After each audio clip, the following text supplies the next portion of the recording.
Good morning, everyone. I'd like to welcome all of you to the October 16th Finance and Audit Committee meeting. I'd like to first recognize that we are gathered on the traditional territory of the Snuneymuxw First Nation. Our clerk today will be Ms. Karen Robertson. We also have Councillor Armstrong attending electronically.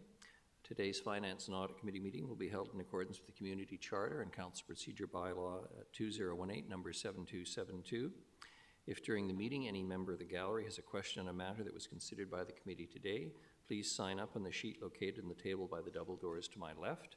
Please note that the Council Procedure Bylaw has been updated, so questions will only be taken on staff reports or other business items. It looks like a fairly friendly crowd this morning, so I'm not going to bother reading out the usual remarks about behaving yourself in a public place. Everybody looks quite civilized this morning. Don't disappoint me. First item on the agenda is the introduction of late items. Ms. Robertson, we have none. A motion for adoption of the agenda. Moved Councillor Thorpe, seconded Councillor Perino. All those in favor? Any opposed? None. Motion carries. Motion for adoption of the minutes is circulated. Moved Councillor Eastmere, seconded Councillor Manley. All those in favor? Any opposed? None. We have no presentations, no delegations, and the first report is the Nanaimo Restorative Justice Program overview. Mr. Harding, you're going to introduce this first, please. Good morning, Your Worship. Thank you. Yes, it's a program we haven't brought in front of Council for many years, it looks like. It's the Nanaimo Restorative Justice Program and an overview. So I'm going to turn it over quickly to the people who are running the program, do a presentation to Council. Staff are here, though, to answer any question. Ms. Gonzalez, who we remember as our arena manager, is now our manager of Police Support Services, and she's been working on this program also. So we're pleased to bring this forward to Council for review and some consideration of potential increases, but also we believe that's a good program for Council to refer to the new City of Nanaimo Safety Committee for, at least for their knowledge, if not some comments to come back to Council. If there's any questions, I'll turn it over to the presenters. Thank you very much. I was just going to say, Ms. Gonzalez, this is probably easier than dealing with some of the people who complain about the pools from time to time. Welcome to the new position. The presentation is Andrew Ferguson, Executive Director, and I hope I pronounced this correctly, Kluane or Kluane? Kluane? Kluani? Oh, much more exotic than Kluane. Buser, Rivet? Excellent. Come on down, as they say in the game show. Just introduce yourselves for the records, please, and welcome. Delighted to see you. And if you're feeling any pressure, I must tell you, I think this is one of the best programs that governments have undertaken anywhere in this country, and I am an incredibly strong supporter of this. So carry on, please. Not that I'm giving anyone a hint about how I feel. Thank you, Your Worship. That's a lovely way to start my presentation. Yes, my name is Kluane Buser-Rivet. I apologize, it's a bit of a mouthful, but I am the manager of Nanaimo's Restorative Justice Program. I want to say good morning to everyone, Your Worship, councillors, city staff, some colleagues and supporters that I have in the room here. I'm grateful to be here today speaking with you on Snuneymuxw territory. I'm here today to describe restorative justice and the important public safety impacts we are making in the community. I'm also here to ask for your support of our work. We're here to ask for an increase in annual funding to address rising operational costs and the need for additional staff hours. Our program began in 1998 and has been receiving annual funding of $50,000 a year from the City of Nanaimo. As you will hear in this presentation, over the last 25 years, demand for our services has exponentially increased and complexity of files has risen. In the last year, we have also weathered significant funding cuts. I'll also share with you before I go much further that we're also actively involved in advocacy for increased provincial and federal funding that can be used to deliver core services. We also apply for project-based grants. And in the last fiscal year, we had over $3 million of unsuccessful grant applications. And I'll move to the next slide, which is my job. There we go. So, some of you on council I know are already very familiar with our work, so I'll just do a brief overview. So what are our values?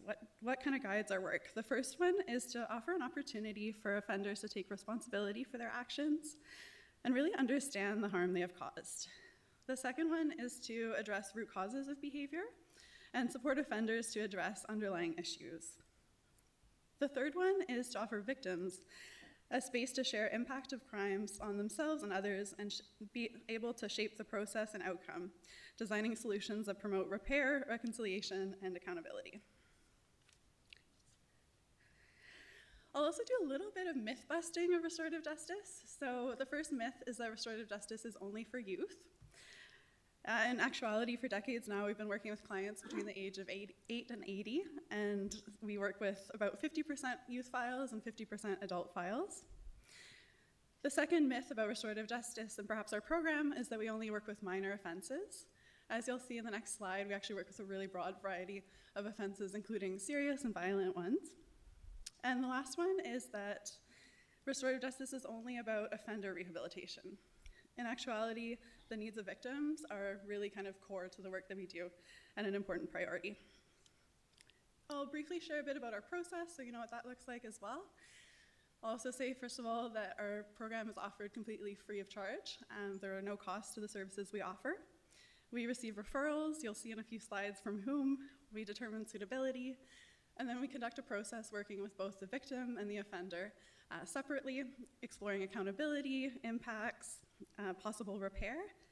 And then eventually the parties are either brought together in restorative justice dialogue to talk things out, or we create a diversion where we create the restorative justice agreement just based on the input of both parties. You'll see some examples of the agreement terms that we put together. If they successfully complete their agreement, then the charges are either stayed, if it's a Crown referral, or dismissed at the RCMP level, which is really exciting and appealing for clients who come through our doors and is certainly a big motivator for them to really address the repair and the harm that occurred. This is a little snapshot of the files that we worked on in the last year. So you'll see some perhaps more common classics, but you'll also see perhaps some oddballs or different files that you might not know that we work on. That includes a number of files on intimate partner violence, drug trafficking. We've also worked on sexualized violence files, cyber hacking, harassment. There's a really broad variety, and as you can imagine, every file requires a unique approach and unique skills in the practitioners that handle the file. If I might just ask, those statistics, the pie chart, is that for 1 year or is that a cumulative picture? Yeah. How does it? Great question, Your Worship. So that was from the last year of service. Thank you. Yeah. Thank you to whoever made that happen, going back. In terms of referrals for the last fiscal year as well, you'll see that the Nanaimo RCMP detachment is our largest referral kind of agent or referral body. The referrals to restorative justice here in Nanaimo are actually among the highest rates of referral in BC, which is really exciting. Really exciting that we've been able to work with the RCMP and have them come on board for this work. So I can tell you a lot of stats and figures about our work, but I think one of the best ways to illustrate it is to actually share an example of a client that we've worked with. And so this file is a grade 8 female student. She was referred to our program after over 30 contacts with police in the year prior, primarily for assaults. She hadn't attended school in over a year, and she was clearly living with the impacts from childhood traumas and mental health concerns. Through our restorative justice process, she was paired with one of our trained youth mentor volunteers and met regularly with our team to address and discuss root causes of behavior. She completed educational sessions in managing emotion, anger, peer pressure, healthy relationships, communication skills. She began attending regular trauma counseling. We helped her family find stability through substance use recovery support. She participated in a healing circle with a local elder and began to engage in pro-social activities. We also had her work with a volunteer tutor. We were offering her rides to school as she was starting to dip a toe back into academics. And I'm happy to share that today it's been over 9 months since she's had contact with police. Since she started with our program, she's attending school every day. She's doing continued trauma counseling, and her parents and family have stabilized in a way that they haven't seen before. Restorative justice has many strengths. It's why I do this work, and so I'll highlight just a few of them. The first is an increase in public safety. So data shows that restorative justice can be 3 times more effective than the criminal justice system at reducing criminal recidivism rates. So that means after going through a restorative justice process, we're seeing less offenses, we're seeing less repeat offenders. And in large part, that's due to addressing root causes of behavior, not just approaching with a punitive lens. Another really important strength that I think is probably also of interest to this group is that there are cost savings to supporting restorative justice in community. In particular, that is through saved police time, or policing time. In that past example that I just shared, you could see that, but also in particular with complex youth files that police are sending to us. We're able to take over, work with the schools, work with the parents, and save them time there. We're also, as I said, reducing rates of criminal recidivism. We're also seeing a decrease in harm to local community, including local businesses, and we're able to work with people in a way that meets their needs. Another really important strength of our work, and kind of one of my big priorities in it, is that we want to be providing Indigenous victims and offenders a justice process that prioritizes cultural support and incorporates traditional forms of Indigenous justice practices, including with local elders. And here are some more sample agreements as well. The first on the left is a father in his 40s. This was for a serious crime related to substance use. And so through our program, this is what he agreed to do. The second one on the right is a youth file for uttering threats, grade 10 female student. And she was raised in a single father home and expressed a need for more strong female role models in her life. So she was paired with one of our amazing youth mentors, and we did a lot of amazing work together. Something that I'll note here too is that restorative justice is a fully voluntary process. So everything you see on this list was developed in part by the responsible party or the offender, as well as the affected party or parties or the victim. And so none of these ideas were things that I said, here's what you have to do. These were ideas that came from them to address that piece around repair, prevention, and education. This one's the sad slide. This is the impacts of low funding that have happened over the last year. So we've had a really significant staff reduction. To illustrate that, when I started in this role last fall, I had 2 full-time staff, and I also had a program supervisor. Right now I'm operating alone, which is not a sustainable solution or way to work and offer services to the community of Nanaimo.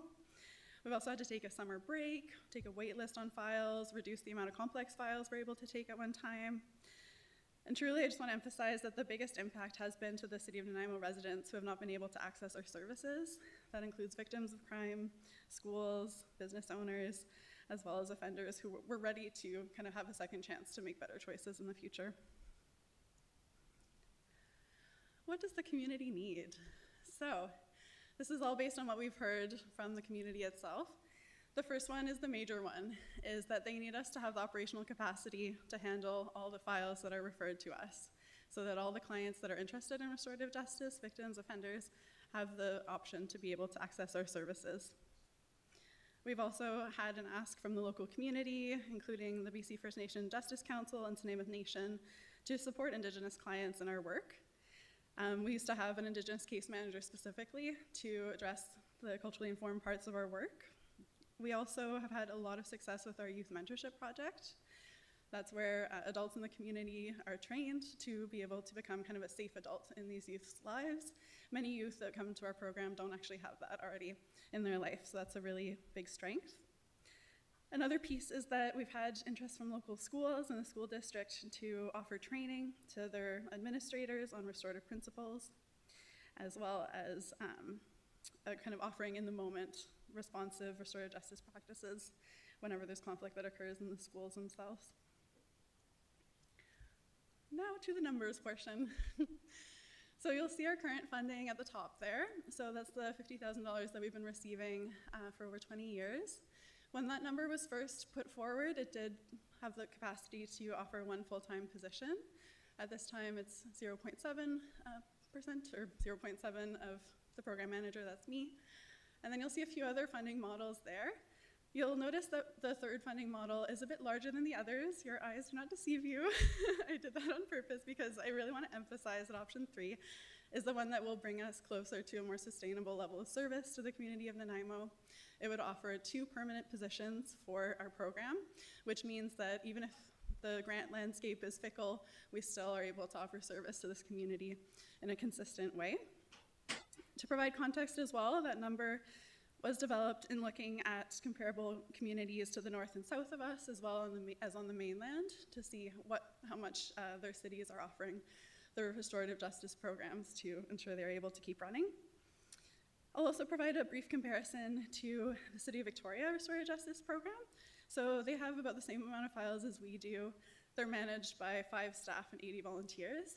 Right now, we have 1 staff, about 10 volunteers, and are managing the same volume of files.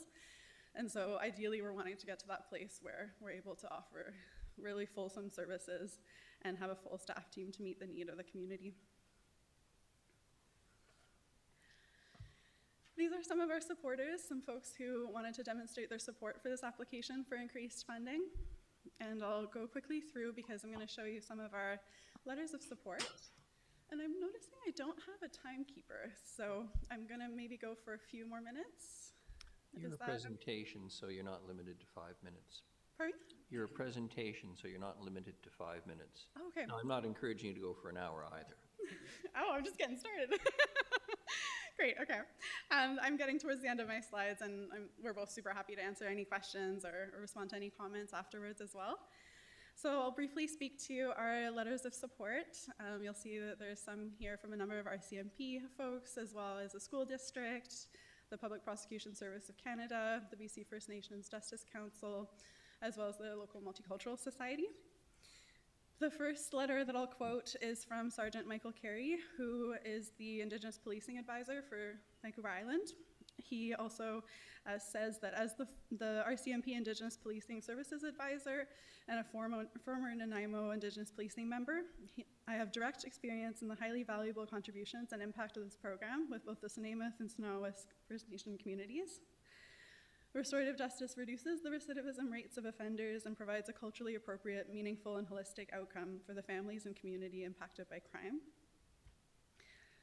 I'll share briefly that Inspector Rochette is incredibly supportive of our initiative as well as this increase for funding. He is seeing personally the impacts of our inability to accept a full caseload. If I can save you some time, Yeah. I'm sure you council's read all of the letters of support. Excellent, great. Thank you for jumping in.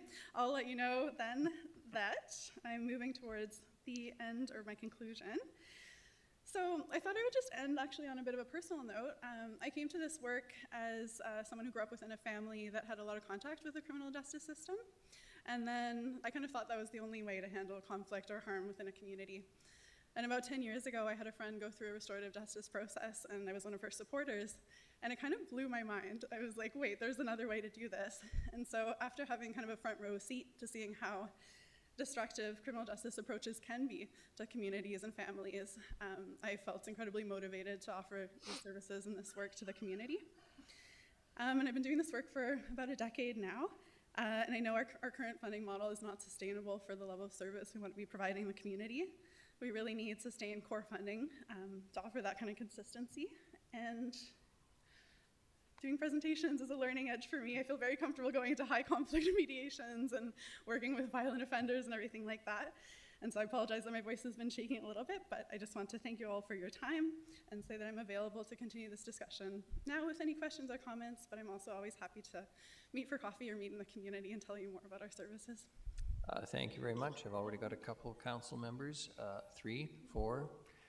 In order, Councillors Thorpe, Reno, Gesselbrack, and Manley, and I'm sure and Councillor Armstrong. I'm going to let Councillor Armstrong go first this morning. She has had a lot of connection, pardon the pun. Thank you, Your Worship. Yes, extremely valuable program. What I'm wondering is, can you tell us what the funding is from your from the province, and do you get any federal funding? Yes, that is a great question. So I can tell you that our current funding is for a total of $83,000 per year. We receive $22,479 from the Ministry of Children and Family. That is specifically for running the Community Service Order Program, which I also run with referrals through youth probation. We receive $4,000 a year, which is the maximum through the province of BC CAP funding, which is Community Accountability Program. We receive $50,000 from the city of Nanaimo. We receive $5,000 per year from the Regional District of Nanaimo, which is a number that we're also looking to present and increase. And then we have $2,000 of private donations. Thank you. I just personally find it terrible that the federal government and provincial government are not working on these programs, which to me are extremely valuable. I did have a case with the university where actually it was used in North America as one of the best examples of a restorative justice. So extremely supportive of this program and would like to do more to get you appropriate funding. Thank you. Thank you, Your Worship. Thank you very much, Councillor Armstrong. Councillor Thorpe, please. Thank you, Your Worship. And Councillor Armstrong asked at least one of my questions, which focused on the funding, and I'm really quite alarmed to hear that provincial and federal funding sources are so minimal, and I'm really concerned that the onus for this program, which I consider very worthwhile, has apparently fallen on the backs of municipal taxpayers. And I know you understand that we are going to have, I hope you understand, that we're going to have some very difficult budget decisions within the next month or two. So while I am supportive of the program, I do have those concerns. And I'll confess that having been here for 10 years, I had forgotten that the city did support or does support your program to the extent it does. But your ask is substantial. Are there any other funding sources that you have not mentioned? Through your worship to Councillor Thorpe, what I mentioned previously was the current funding sources that we have. Historically, we have also received grant-based funds through different COVID-19 recovery programs. Those ended, and that is part of why we're in the current situation that we are now. We also historically have received funding from civil forfeiture grants. In speaking with the provincial government, funding for restorative justice is meant to go through the Office of the Solicitor General. I'm blanking on the exact name of that department. And so they fund the civil forfeiture program. We also have received gaming grants in the past. And advocacy for federal and provincial funding is certainly ongoing. We're a member of the Vancouver Island Restorative Justice Association, as well as the Provincial Restorative Justice Association of BC, who are all involved in a number of advocacy projects. Actually, in our provincial funding for our provincial crown contract, it's actually specified that we're not allowed to solicit them for any funds. It's written into the contract. And so that does limit us to a certain degree, but supporters are welcome to advocate on our behalf. And we're certainly bringing up the funding conversation at every opportunity that we can. Historically, we have also received funds sometimes from the United Way, organizations like the Nanaimo Foundation, Rotary, and so we've continued to make those applications in the last year. Thank you. Any funding from SFN? You mentioned Indigenous programs several times in your report. So just to clarify, you're asking if the nation is funded? Yes. Yeah. We have not received funds from them directly, but we have received in-kind support. We worked a lot with their Nanaimo Justice Committee, in particular over COVID, or sorry, before COVID. And so they were providing in-kind supports in that way. We also receive in-kind support through South Tulalip with having elders attend for cultural support in our circles. And so that's offered in-kind as well. And yes, I would say that it's certainly concerning that we're not receiving funds from other sources, and so we've looked to other programs around BC to understand what their funding landscapes look like. And so we've seen regional districts and cities in particular offer those funding pieces. Some programs are actually housed within our CMP detachments as well, and so they're getting funding directly from a detachment. Right. Well, I appreciate your presentation, and I appreciate your work, and I note with interest the number of cases that you have been involved in over the past year and the past 25 years. So thank you for that. I would encourage you to pursue other funding streams as aggressively as possible, because although I support the program, it is a struggle for me to feel that the city has been involved or dragged into, I'll use the term dragged into, responsibility for crime and punishment in our society. So I'll leave it at that and let other councillors speak. Thank you.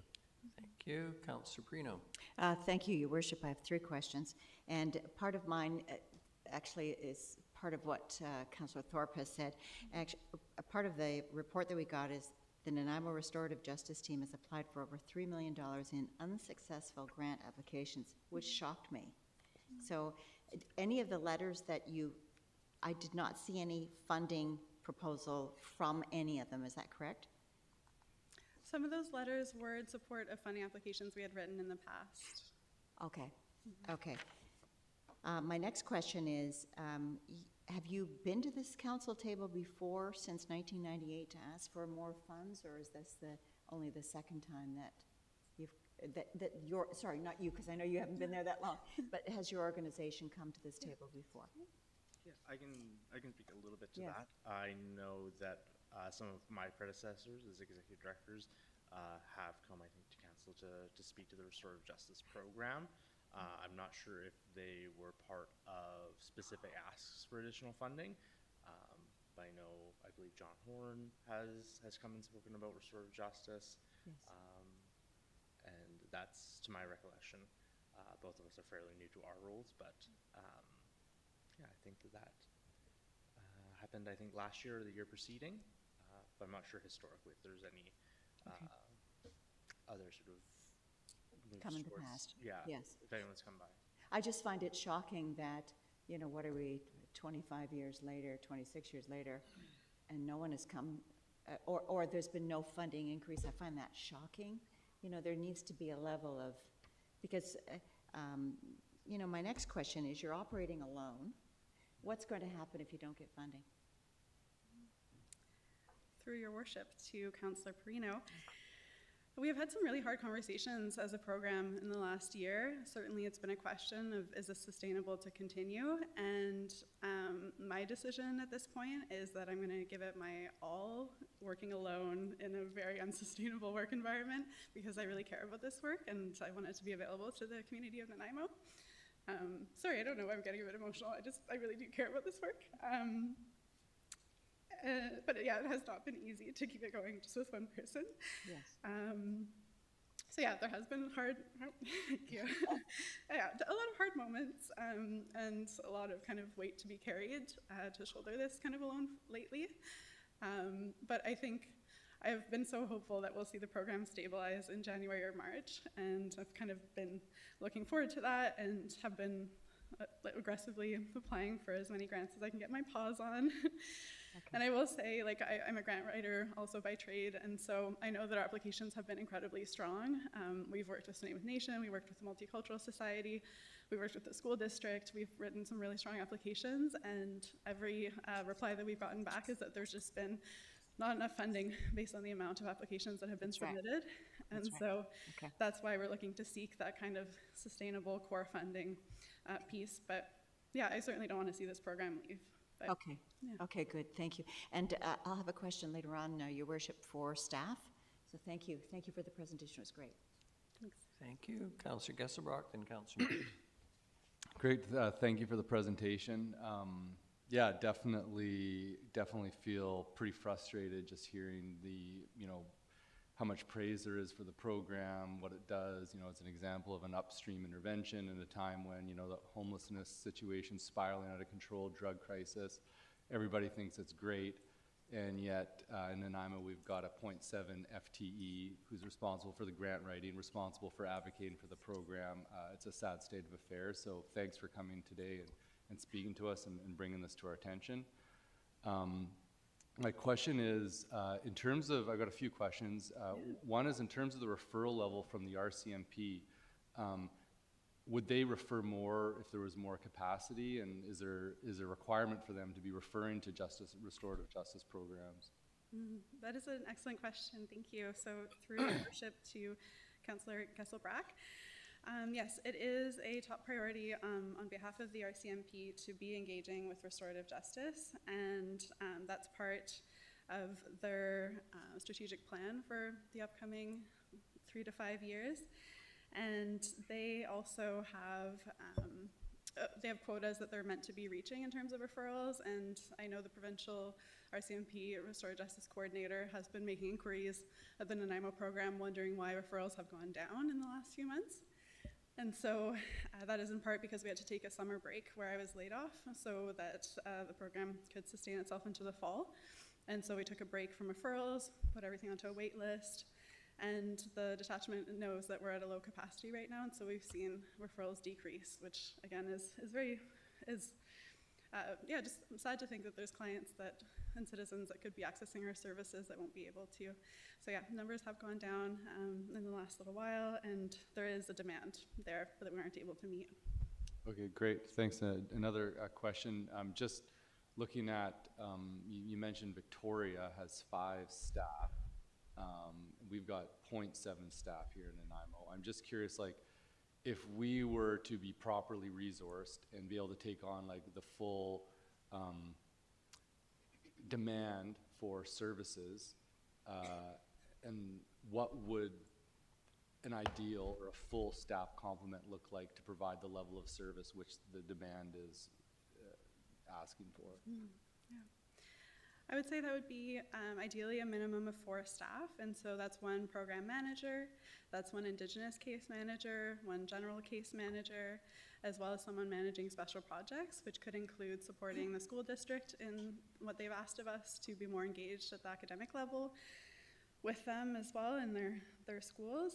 So yeah, I would say a 4 staff minimum. I will also say that we did operate with 3 full-time staff when we were able to access consistent funding. And so we're not a program coming to you with like, we would like more funding. We don't really know what we do with it necessarily. We have job descriptions to fill those roles. We know exactly what kind of the fuller complement can look like in our program. Okay, great, thank you. And just with the provincial funding, did that kind of all disappear over COVID? There have been reductions. The civil forfeiture grant, for example, has had a smaller pool since COVID recovery initiatives have slowed down. And so there's a smaller amount of organizations receiving grants. That used to be one of the most consistent grants for all restorative justice programs. And in the last year or 2, we're seeing that not every program is getting funded. In particular, some of the larger programs in the province are being funded, whereas the smaller ones, including ours, are not able to access funding. There was also a provincial announcement for restorative justice funding that had come out about last year or so, and that went to 5 of the biggest restorative justice programs in BC, and so again, that wasn't available to us as well. Okay, great, thank you, I appreciate it. Thank you. Councillor Manley. Thank you, Your Worship, and thank you for the presentation. It's very informative, and I'm familiar with the program, having worked with some of the volunteers that have been sent out to the nonprofits in the community and worked with some of the people in the program, and I understand the value of it. I'm quite appalled that the provincial government is not funding this program. I think it's that appalling is the right word. I'm curious about Victoria. How are they funding 5 positions? Mm-hmm. Thank you. Through Your Worship to Councillor Manley. Yes, so they receive significant funds through their city, regional district, as well as they have a number of municipalities that can individually fund their programs. Some of that is through line items in the RCMP budget. We also know of other programs that actually have restorative justice as a tax service. So across BC, there's as many ways to do funding as there are programs. In Victoria, they recently received significant provincial funding with that announcement that I mentioned last year to support their sexualized violence work in particular. They also have ongoing agreements with different aspects of the province, and I believe the Law Foundation as well, which is one of the places that we applied for funding in the last year. Okay. And I know it's difficult for some of these other funding applications because people want to buy you things rather than operating funding is one of the harder things to find money for. So I think one of the things we should be doing as a council is advocating to the provincial and federal government to be supporting programs like this. These programs are cost savers for municipal governments. They're cost saving for police services, which we are responsible for. Councillor Manley, why don't we finish the questions and then we can have the discussion once the motion's on the floor. I'm not trying to cut you off. I fully expect you to have your time here. Okay. Councillor Gesselbrock. Thanks. Mayor, through you. Just, do you know the breakdown of clientele that are from the city of Nanaimo and then from the wider regional district in Nanaimo? Mm-hmm. I'm just curious what the ratio is. Yes, through Your Worship to Councillor Gesselbrock, I can get the exact numbers to you.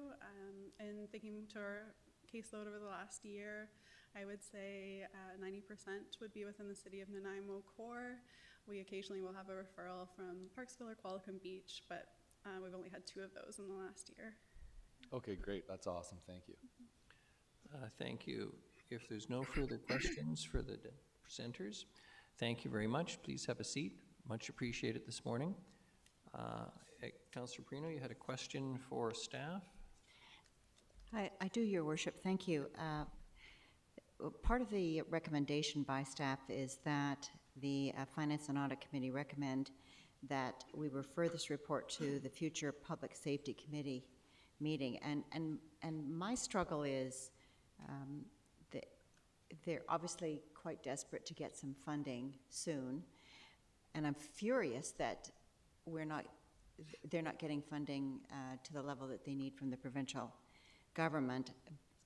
But also, I mean, a minimal increase is not going to do a great deal to help. I think we need to figure out some other ways to handle this, whether we do some approaching to the different areas that they've mentioned as far as grant opportunities. Maybe we approach them, or you know what I mean? Like what we're talking about doing, an increase from, for example, 50 to 85,000 is so minimal. There's a question for staff in here, isn't there? Well, the question is, can't we do this better? Is this the best recommendation that we can offer them at this point? Mr. Harding, please. Your Worship, Councillor Perino, so like council, it's a program we haven't reviewed for quite some time as staff also. So we brought, with the help of Ms. Gonzalez and Mr. Groot, we're getting more aware of some of those programs that through our municipal employee contract and the RCMP contract, some of the programs that we fund. This is one we believe is a good one to review. We weren't aware also of the funding constraints as brought forward. So we wanted to at least get it to you for your awareness and also get it into your budget deliberations. So you, council, can choose anything, and one is not to put it in for budget deliberations, but we thought at least let's get it into your upcoming budget talks. At the same time, we thought it would be worthwhile to continue the review and looking at, is there other options for funding, and we thought the safety committee would be a good opportunity there. It is full of individuals throughout the community aware of a variety of programs and services, and we thought it would be a good opportunity to continue review the program, and is there some other options available? So I guess my struggle is I'm not convinced that just adding on this 35,000 is going to do much good. I think we need to have a much deeper dive into this, and that's what I'm trying to figure out as far as a motion, Your Worship. Well, let me just say this, because we have spent 40 minutes now. As I will always say, the smaller the amount of money, the larger and longer the debate. The motion is to make this a decision point in the budget, and what that means is we're not deciding on the amount today. We're asking staff to make it a decision point in the budget, referring it to the Public Safety Committee. I've got a lot to say about this issue because I have a certain historical involvement of this through the firm I articled to. My recommendation, for what it's worth, is that we pass the recommended motion, that I think staff has an indication from us that some may be prepared to do more, and I'll explain why in a minute, but I don't wish to spend the whole morning talking about this. Councillor Gesselbrock? Thanks. I'd be willing to move a motion. I would like to move that add increasing the annual operating grant from $50,000 to $150,000 in 2025 for the Nanaimo Restorative Justice Program as a decision point to the 2025 budget deliberations for council's consideration. Councillor Gesselbrock, before I ask for a seconder, let me just make a suggestion here, please. One of the things I'm going to point out is that we are, what is it today, Wednesday? 4 days from the provincial election. This has been an historic failing of governments of every stripe. We're talking about the 2025 budget. There will be a new government, and by new government, it'll be a different cabinet at least in place, and that may be a time that they will be more responsive to what has been a consistent cry from every community that has these programs that recognize their success. So I'm not concerned so much about the amount, and that may well go down to defeat, and then we'll have another motion and an amendment, etc. But I'm just looking around the room and trying to get this through so that staff can get on with this. Can I? So is there a seconder? Seconded, Councillor Eastmere. If I could speak to it. I'm very convinced that this is an extremely important program. There's a huge amount of demand. This is upstream interventions to a crisis that we're dealing with. And I think it's very clear that the current rate of funding is completely unsustainable and ridiculous, where you have a 0.7 staff person with huge demands just to do the work, on top of having to write the funding grants and advocate on behalf of the program. The program should have, at a minimum, 4 people. And I think that the city stepping in to fund 2 would set a very minimal base level of service, which would be a big stepping stone to get the province to kick in the money for the other 3 positions. And I think that this is sending a clear message to the province that we mean business. We're taking restorative justice very seriously. We see how it's going to reduces crime, it reduces costs, and it makes a much more meaningful impact, especially for younger people, in terms of the direction that they're going to. And so this is a recommendation to the budget deliberation. So we're not making any decisions here, but we're setting a bar. The Public Safety Committee can discuss the recommendation and provide their 2 cents to this when it returns to the budget. But I would like to see it factored into the budget so that we can discuss it. And when we show up to talk to the Public Safety Minister and whatever ministers that are involved with making the decisions around this, because it is pie in the face of the provincial government that there's not the proper funding in place. If we come to the table with supporting 2 full-time positions, which when you think about the growth from 1998, what we funded to now, is probably what it would be. We're going to be taken seriously and be much more likely to actually get the full funding complement which is needed for this program. And so I'd hope for support on this motion, knowing that it's not making any decision in stone at the moment, but really setting the bar for where our discussions are going to begin from. Thank you. Thank you. Councillor Armstrong, Thorpe, and Eastmere in that order, please. Thank you. I don't think I heard Councillor Giselbrecht say a referral to the Public Safety Committee meeting, so I will make that after if that's agreeable. I 100% agree with him. I think this is something that the city would like us to see more of because it actually does prevent a lot of crime. It prevents a lot of social disorders, so I'll be voting in favor of this motion at this time and would hope somebody would refer it to the Public Safety. Thank you. For clarity, I think it's fair to say that was Councillor Gesselbrock's motion. That's certainly the seconder. Councillor Eastmere is in agreement. Councillor Thorpe. Okay, thank you. Thank you, Councillor Armstrong. Councillor Thorpe. Well, thanks, Your Worship, because I didn't hear that as part of the amendment, and I don't like amendments or motions on the fly. But I honestly don't understand, so I'd like clarification. How is this proposed motion or amendment different from the staff option, number 1, which I'm totally prepared to accept? The only difference is the amount, and it's the motion that's actually been moved by Councillor Gesselbrock. In other words, it's 50 to 150, which is the third of the options that were present in the presentation. But apart from that, it's exactly the same motion. So the gist of the motion is to refer this or have it as part of our budget deliberations, and at that point, I think we'll be in a better position to look at options as far as numbers. So I'm quite prepared to have this included in our budget talks, have the Public Safety Committee give their thoughts on it. But I don't understand the need to change the number total now when that will be the subject of a future discussion. So I don't think I can support the motion or the amendment. I don't think it's necessary. Thank you. I won't call it an amendment because it is the motion. Councillor Eastmere. Thank you. Yeah, I'm happy to have the discussion during the budget process. I think the importance of this motion from Councillor Gesselbrecht is to give us the full range of options, because if we only say up to 85,000, then that's what's going to come to us at budget time. So I think this gives us, hopefully staff would be coming back with the different tiers, and yeah, that's sort of the intention there. So I'm also looking forward to hearing from the Public Safety Committee about this. Councillor Armstrong and I have heard a lot of support and interest around the table, and I don't think anyone's mind is made up at that committee, but looking forward to inviting a presentation from you about this program, and I think, yeah, I look forward to hearing their feedback on this. So thank you, Councillor Gesselbrecht, for moving this. Thank you. Councillor Bruno, then Councillor Manley. Sorry, Your Worship. I just have to have some clarification on this. The way the recommendation reads, add increasing the annual operating grant from 50 to 150, which is what Councillor Gesselbrecht has put in his motion, in 2025 for the restorative program as a decision point in the 2025 budget deliberations.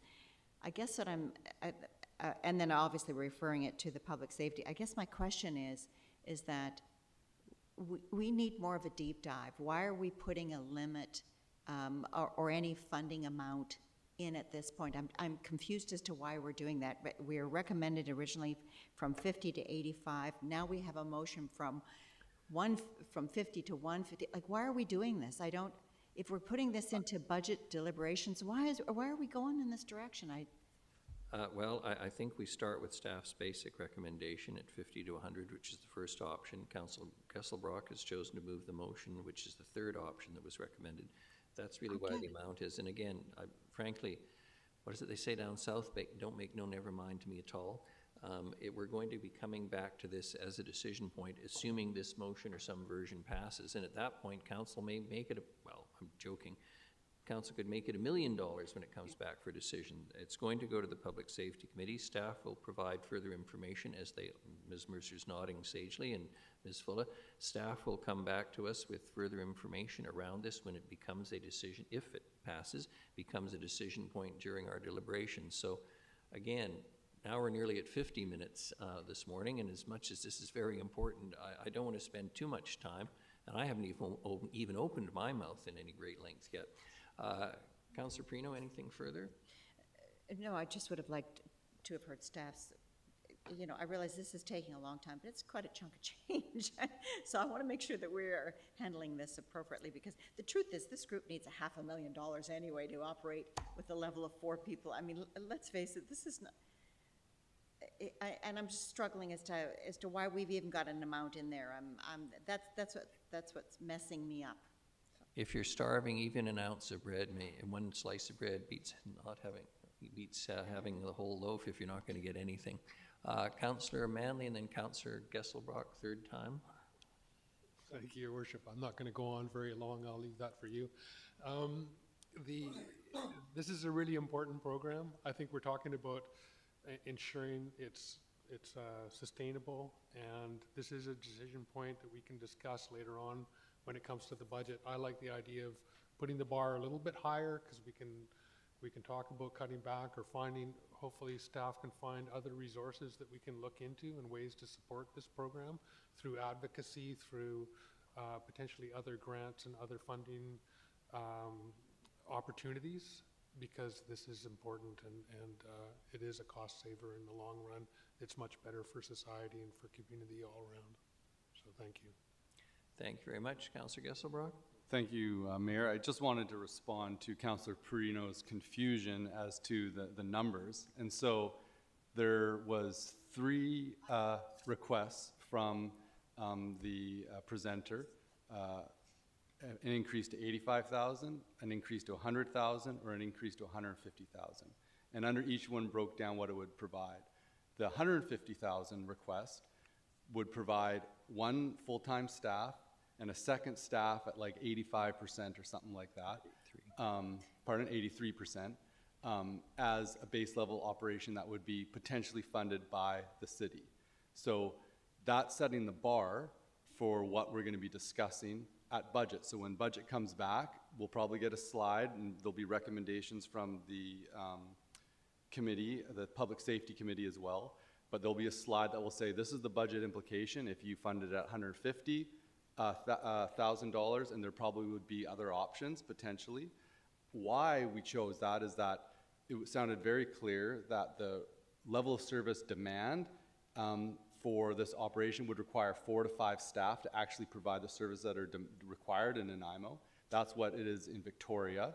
And we could potentially, if we came to the table with 2 staff, we probably would have a pretty strong case to tell the province to buck up and meet us, with what's fair. And so that's why that was chosen. Thank you. Thank you. I'm going to try and be brief. There's the ghost of Ted Strongertharm in this room this morning, a name that will mean nothing to many people here. He was a very prominent lawyer in this town for many years in his time, and we didn't have a full-time sort of crown counsel for the province. He prosecuted and defended in over 50 murder trials during his career, amongst many other accomplishments. He was one of the founders, and if you look in the archives of the John Howard Society and his community, the parent of Connected, he was a huge supporter of this approach in dealing with criminal justice. It is incredibly successful. It is appalling to me that no government has funded this approach in the way it deserves and merits, and it doesn't matter which government's in power. I'm particularly appalled that the current Premier, and this is a swipe this morning, who was Attorney General, who would have had sway at the Cabinet table, could have increased the funding for this across the province. This is not the only restorative justice program in British Columbia. The one in Courtney Comox runs on a ridiculously small budget, and they wanted to stay away from provincial funding because they found the controls a pain in the posterior, and I know that from meeting with them way back when I was the Justice or Attorney General critic for the opposition. I fully agree with Councillor Thorpe on this, by the way. It is ridiculous that municipal government should be funding this. Having said that, we have to raise the taxation to pay for policing. If you take 10 files out of the justice system in an annual basis, the police time, the witness cost, the cost of a trial, the cost of the prosecution, all of those things, and you keep 10 people from being repeat offenders, I don't think I'm exaggerating when I say, and it's been said by others around the council table this morning, you will probably save 85 grand right there and easily 150 depending on the level of the crime. As much as I wouldn't have bothered, with great respect to Councillor Gesselbrock, to have moved this at 150 right off the bat because it's a decision point and for a future discussion, I think it's important to do this, but I come back to my point also, there will be a new government sometime after October the 19th that will be sworn in, and I would hope that they will finally recognize that this is quite possibly, and I say this without exaggeration, one of the most effective programs of reducing the costs of government and making communities safer that any government has undertaken anywhere at any time. And Councillor Armstrong, I'm sure, would agree with me, and I see her nodding her head on the screen. So I appreciate, again, Councillor Thorpe's comments. I think it's appalling that we should have to do this, but you know what? The money it saves the ratepayers of Nanaimo in the long haul is a very good investment on their part, even though we're paying for something that the province should be covering entirely on its own. All those in favor? Any opposed? I'm not seeing any. Thank you so much, everyone. Thank you to the presenters this morning. Good luck with this, and get your fresh letters of demand off to the province right away, and maybe after the new cabinet's sworn in, which I expect will be around November 15th, they'll finally come to their senses and start to realize for a couple of $1 million spread around the province, they'll save millions and millions of dollars, let alone make all those victims of crime feel much safer and more comfortable in their homes and possibly save people from engaging in a life of crime. So well done this morning. Appreciate your presentation. Probably took more of your morning than you anticipated too, but what the hell, that's the way it goes sometimes in politics. Thank you. The next is the Neighborhood Association Grant Program. Mr. Holm, please, good morning. Thank you. Good morning, Your Worship and committee. This item is building on Council's Neighborhood Association Supports Policy, which established a grant program to support neighborhood association capacity in their work, engaging their community, creating community cohesion, and identifying community priorities in their neighborhoods. The original Neighborhood Association Supports Policy identified establishment of a grant program originally established at $10,000 annually. This is the third round. 2025 will be the third round of grant application for neighborhood associations. The first round saw 9 neighborhood associations apply for grant funding with a $10,000 budget. The second round saw 11 neighborhood associations apply for grant funding. And we currently have 16 recognized neighborhood associations in the city that are following Council's Neighborhood Association Supports Policy. So up to 16 recognized neighborhood associations at this point could apply for grant funding. The original grant program also limited the grant funding amount to any neighborhood association to $1,000 per neighborhood association. What's proposed here is to increase the funding cap for the program from $10,000 to $20,000 for neighborhood association grant funding starting in 2025. as well as to allow the grants to individual neighborhood associations to exceed $10,000. As well was proposed is to delegate, to streamline the grant awards, to delegate the approvals to staff for applications that are consistent with the grant program criteria. I'm happy to take any questions. Thanks. Thank you very much. I must say, in light of a letter we received from one of our frequent correspondents the other morning about the encouraging public participation in the democratic process and increasing trust, that I'm sure they would welcome the passage of this motion. Councillor Gesselbrock and then Councillor Eastmere. Thanks, Your Worship. I was just looking to move the recommended motion. Thank you. Seconded, Councillor Eastmere. Discussion on this one? Councillor Perino. Thank you, Your Worship. I would be prepared to support something at a much smaller level, possibly 1,100 or 1,200, but I won't go to 20,000. Thank you. Thank you. Councillor Eastmere. Well, I think this reflects the need to bump up this budget because we have more neighborhood associations that are being established. So what happened this year was that we had more than 10, and so we couldn't give them all $1,000. So as we encourage more neighborhood associations to be established, that's why this is important. And I'm happy to see the grant approvals being delegated. I do wonder, would there be a cap in terms of allowing the total to exceed $1,000? Like, I wonder how much more per neighborhood association, but perhaps that will be discussed during the budget process. Thank you very much. Mr. Holm. Sure, through Your Worship to Councillor Eastmere. On that, I think at this point with potentially 16 neighborhood associations recognized, able to apply for grant funding, if they all applied, they'd be eligible for up to 1,250. Some may apply for more, some may apply for less. Generally, we're looking at trying to distribute the grant funding equitably. I think that's been the case with the last round of applications as well. Yeah, I do recognize that there will be a limit to, and there's equitable distribution is kind of key to how we'll be evaluating the grants as well. Thanks. Councillor Thorpe, please. Thanks, Your Worship. Recognizing this is just a recommendation, again, to add this as a decision point to our budget deliberations, I'm certainly prepared to support it. I don't think we want to start to get into another minutia discussion about numbers. But having said that, I will indicate that a 100% increase to me seems a bit rich. However, I'll support the motion. Thank you very much. I couldn't agree more. I think when we approved this initially, there was a presumption in the discussion that 10,000 we figured would not be enough, but we would start small, and potentially it would, like Topsy, unfortunately, grow from there. It's inevitable.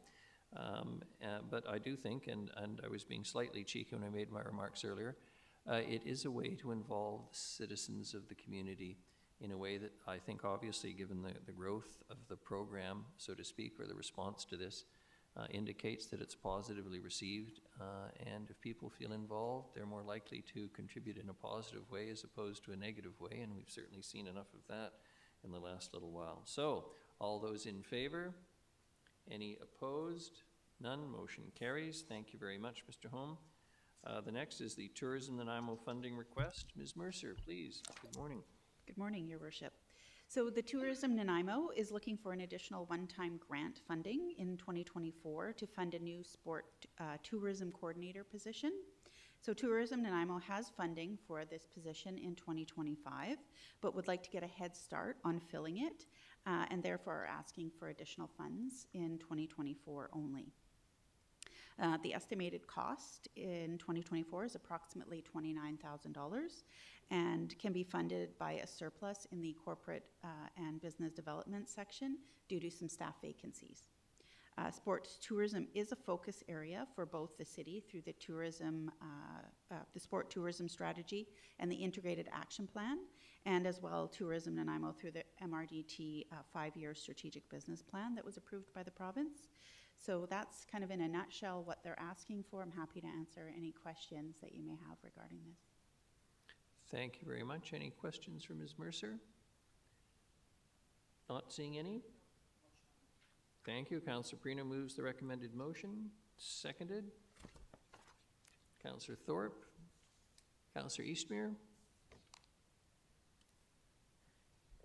Yeah, recognizing that tourism is important. The sport tourism position, I understand we have a lot of events coming up where we are looking to attract folks, so this makes sense. But I guess I do find it, interesting where we can suddenly find $29,000 for this position, but then we struggle so much with the conversation around funding the restorative justice program. So it's just, it's interesting to me how, easily we're willing to spend some money, and then for other programs where the money goes further, it's not there. So interested to hear what others have to say on this. Thank you very much, and I will respond. Sports tourism is an enormous economic generator. It enhances the income and viability of numerous businesses in our community. It encourages athleticism generally amongst our citizens. I think the example of Mr. Katzberg recently demonstrates that, when you have somebody who attains that kind of international stature, it's a positive role model for kids. So I appreciate the comments in terms of the debate in contrast this morning, but this is definitely in our corral or bailiwick, whatever you want to say, so I have no trouble supporting it this morning. Councillor Gesselbrock. Thanks. I think it's a very small sum. It, there is funding in 2025 for it. I do identify a little bit with Councillor Eastmere's remarks. I think we provide tourism in Nanaimo, which is an economic generator, upwards of over $1 million of funding, and then through the MRDT, and so it's not a poorly funded area. And I think that I am a little surprised being requested from the city for more money. It's $29,000, one-time ask, so it's not really going to be noticed, but a little surprised for an agency that's so well funded. Thank you. Thank you very much. Councillor Prino. Well, I can't let a good debate go by. Just let it go by. I just can't. I just want to say very clearly to Councillor Eastmere that Nanaimo Restorative Justice Program is so important, and they need easily $500,000. I mean, there's no doubt. And it's just so irritating to me that our levels of government have not stood up to say, this is important, this is a priority, and yet we as a municipality are asked to cover the costs.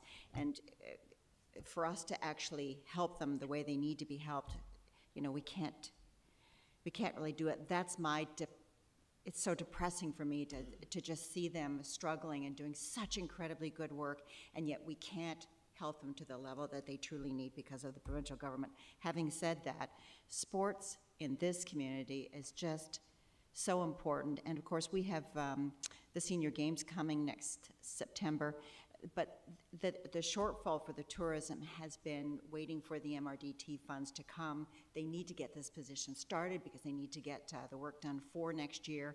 So this is as Councillor Gesselbrock said, this is a one-time grant to get them going. I'm not real happy about it, but I know what it's for and why it's there, and this will be it. This will be it. Thank you very much. Councillor Manley, please. Thank you. Well, I wouldn't want to step out of a debate for a small amount of money, but I agree with much of what's been said around the table. I look forward to this $29,000 helping to bring some funds into the budget so we can spend it on restorative justice. Thank you. Thank you very much. All those in favor? Any opposed? None. Motion carries. Thank you. Thank you, Ms. Mercer. Over to you for the quarterly budget transfer report, please. Thank you. So a requirement of the budget transfer policy is to disclose to council when a transfer results in the creation of a new project over $75,000, a transfer over $100,000, or a delay or cancellation of a project results. So we have 4 instances in the third quarter of 2024 where the transfers have met this criteria. And details on each instance is outlined in the report. And staff are here to answer any questions you may have on any of these items. Thank you very much. Any questions from Ms. Mercer on the report? Not seeing any, thank you. The next is E, quarterly purchasing report, single and sole source purchases in excess of $250,000 and instances of exceptions to trade agreements. Ms. Mercer again, please. Thank you. So per the city's procurement policy, this report provides the committee with information regarding sole source, single submission purchases and policy compliance for the period of July 1st to September 30th, 2024. And attachment 1, you will see outlines sole and single source purchases. Attachment 2 outlines purchases over $250,000, and there were 2 instances of exceptions to the trade agreements, and those are outlined in the policy or in the report as well. Staff are here to answer any questions that you may have regarding this. Thank you very much. Again, I'm not seeing any questions from Ms. Mercer. Much appreciate the work of staff on this. Next is F, consideration of other grants, September 2024 intake. Ms. Mercer, please. Thank you. So the city has received 2 other grant applications. The first from the Nanaimo Lodge number 1052, the Loyal Order of Moose. They're requesting $5,000 for funding of their HVAC replacement. So this application meets the grant criteria, and staff are recommending that council award the remaining $4,000 available in funding to them. The second application was from VIU, and it was for $2,500 for funding support for their Vancouver Island Leadership Conference. And this application does not meet the grant criteria, and staff are recommending that council deny that request. So staff are here to answer any questions you have on these 2 applications. Thank you very much. Appreciate staff's thoughtful approach on these 2 recommendations. Any questions? Not seeing any. Anyone care to move the recommended? Moved by Councillor Manley, seconded by Councillor Thorpe. Any discussion? All those in favor? Any opposed? Yes, the 2 together.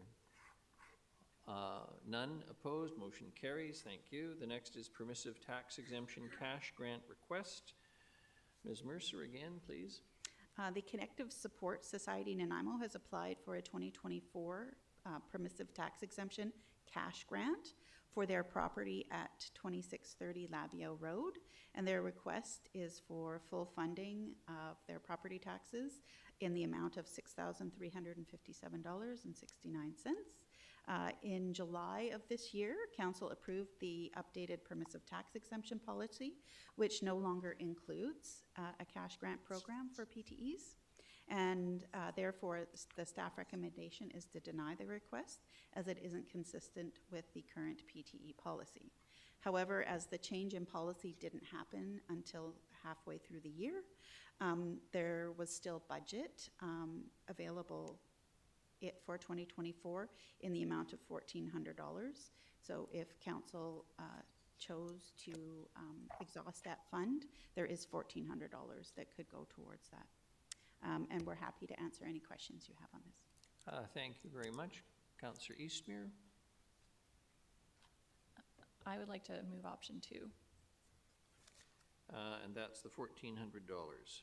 Yes, I think we should do what we can for Connective, given what we heard from them this morning about the restorative justice program. And if we have $1,400 left in the budget. And is there a seconder? Seconded, Councillor Manley. Thank you very much. Councillor Manley. I am supportive of this. I think that, like, we've been asking organizations to step up and do this kind of work in our community. I'd be happy to give them the full tax exemption, but given that we're at the end of the budget, I'm happy to give them this amount to do the good work that they're doing in the community. Thank you. Thank you very much. Any further discussion? Councillor Thorpe, please. Yeah, thanks, Your Worship. Yeah, I'll support this, given this circumstance. But I'll take the opportunity to thank staff, because over the past several years, I think a huge improvement in our processes has been the development of very clear criteria for grants and tax exemptions, and Council has approved those criteria, and I think they're fair and reasonable, and they save us an awful lot of discussion when the criteria is there, and staff can simply measure the application against the criteria. But I digress. I'll support this. Thank you. Thank you very much. Motion's on the floor. All those in favor? Any opposed? None. Motion carries. Thank you. And then H, 2025 project contingency. Ms. Mercer again, please. Thank you. So last year was the first year council approved creating a one general fund contingency budget rather than having several small budgets in a couple of departments. The 2024 budget was calculated at 3% of the total 2024 general capital plan budget and was set at $870,000 with funding coming from the 2023 surplus. So staff are recommending the same treatment for the 2025 contingency budget. So staff are recommending that we budget one general fund contingency in the amount of $890,000, and that's calculated at 2.5% of the total 2025 general capital plan budget. As at the end of September, 32.5% of the 2024 contingency was still available. So that's why the recommendation is to bring it down to 2.5% from 3%. And again, funding would come from the 2024 surplus. As staff anticipate, there will be enough surplus to fund this budget. So we're happy to answer any questions that you may have regarding this process. Thank you very much. Interesting report. Any questions from Ms. Mercer? Councillor Armstrong. Yeah, just, with everything we've got going on with our major capital projects, et cetera, would this be something that we could tap into for overruns or anything, or is it restricted? Through your worship, to Councillor Armstrong. So we tap into this when there aren't other options available for project overruns. So that's the whole intent of this, is to kind of have a contingency budget. So when we do go over, we can pull from these.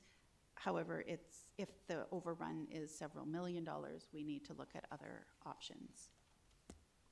Okay, I'm just wondering if we should be starting to do more into this, but that's a discussion for later. Thank you. Thank you very much. Not seeing any further questions. Someone care to move the recommended motion? Councillor Thorpe, seconded Councillor Manley. Any discussion? Not seeing any. All those in favor? Any opposed? None. Motion carries. And finally, we have the Japanese Canadian Legacy Community Projects Fund. Again, Ms. Mercer, tell us about the request.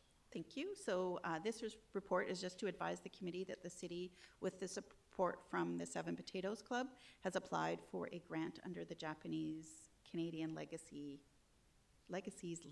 Community Fund project. That's a mouthful. So if successful, the $500,000 grant would be used to install interpretive signs at historically significant locations in Nanaimo.